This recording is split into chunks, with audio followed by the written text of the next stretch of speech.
தமிழகத்தில் மாநில பாடத்திட்டத்தின் கீழ் பயின்ற +1 மாணவ மாணவிகளுக்கு பொதுத் தேர்வுகள் கடந்த மார்ச் 4ஆம் தேதி தொடங்கி 25ஆம் தேதி வரை நடைபெற்றது.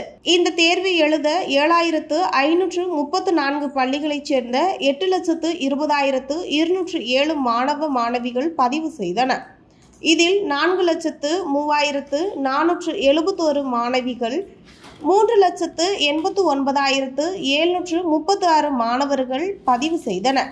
இது தவிர 5000 தனி தேர்வர்களும் 187 சிறை கைதிகளும் +1 தேர்வு எழுத பதிவு செய்துள்ளனர். ஒட்டுமொத்தமாக 8,11,172 பேர் +1 தேர்வு எழுதினர்.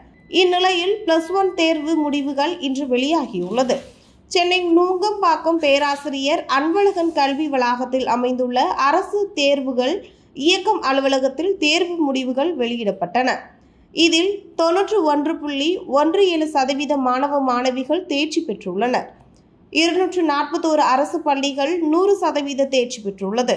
மொத்தம் 8,11,172 பேர் தேர்வு எழுதிய நிலையில் இதில் 7,39,539 பேர் தேர்ச்சி பெற்றுள்ளனர். வழக்கம்போல் மாணவர்களை விட மாணவிகளே அதிக தேர்ச்சி பெற்றுள்ளனர்.